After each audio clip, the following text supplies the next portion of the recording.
Finally got a chance to go see American Assassin.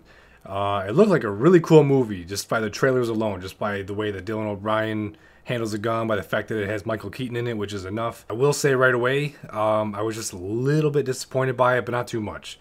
Let's just talk about it. I'll get into it. So the plot of American Assassin, Dylan O'Brien's wife is killed by terrorists who are just trying to send a message to America. And so they just go onto a beach, which is where Dylan O'Brien and his character wife were. And they go onto a beach and they just start killing a bunch of Americans just to prove a point. And over time, he becomes some kind of military-trained vigilante where he just goes around hunting terrorist operatives, just trying to kill as many terrorists as he can. That's really all it amounts to. Eventually, Michael Keaton is notified of how badass Dylan O'Brien's character is, so Michael Keaton, quote-unquote, recruits him to be a part of a special ops team. That's basically the plot of the movie. So let's talk about some pros. First of all, Dylan O'Brien and Michael Keaton, they are without a doubt the best parts of the movie, which makes sense because they're the two main characters.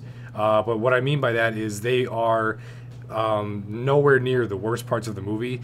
As a matter of fact, they are probably the best parts of the movie. Dylan O'Brien's character, he's really good. He's just badass. He's badass in general. And so he's overconfident at times. He's a little bit reckless, but he knows how to get the job done. And sometimes, a lot of the times, he just doesn't listen to orders because he's just trying to do right by his wife. He's just trying to get revenge. He's not looking to do the mission. He basically lies the whole time about, it's all about the mission. Don't take it personal. Yeah, that's bullshit. He just wants to kill terrorists because they killed his wife. Michael Keaton, on the other hand, he's tough. His character's tough. He's tough. He's probably equally, if not more badass somehow than Dylan O'Brien's character. But what I like about Michael Keaton's character is that he's just a little bit insane. Let's face reality. He's just a little bit over the edge. The next pro on the list is the first act of the movie. The first third of the movie is phenomenal because it feels like recently I just did a Punisher trailer reaction on my channel, and the Punisher's coming out soon, by the way.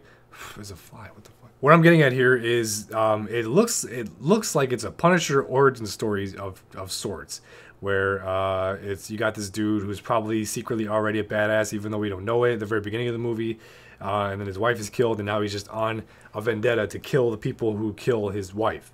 And so it seems like it's very personal. It's a very driven, personal, emotional story.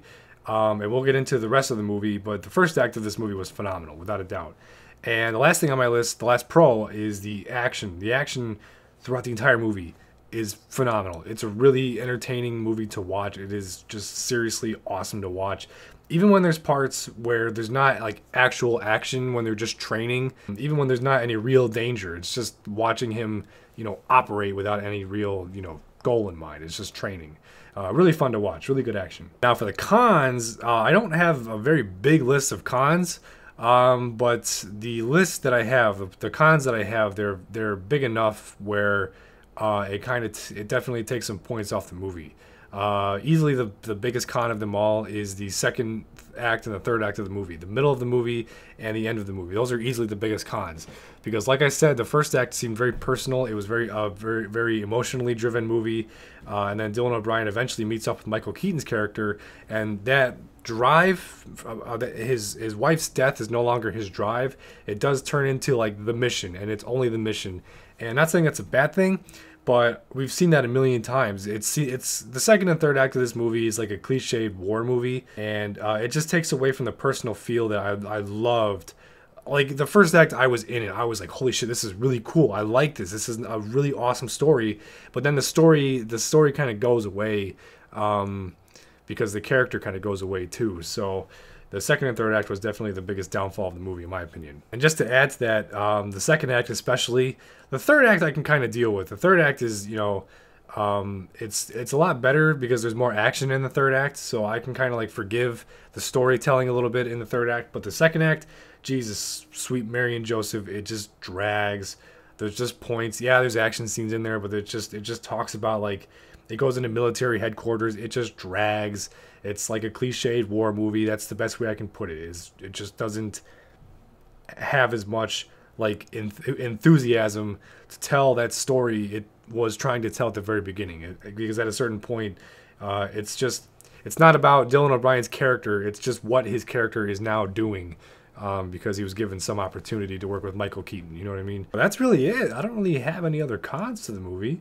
Like the third act was still pretty good because it was more like an actual threat now. There's more of a threat in the third act of the movie. So I didn't have a problem with the third act. The first act was the best part of the whole movie. The first act was it's a hook. It sucks you in, and you're like, wow, this is really cool. And then it just kind of it just fizzles out.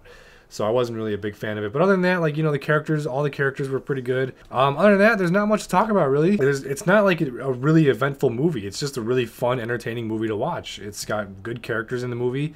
It's just the plot, the storytelling needed some work. And also, the very last shot of the movie, sweet Jesus, there's a sequel coming.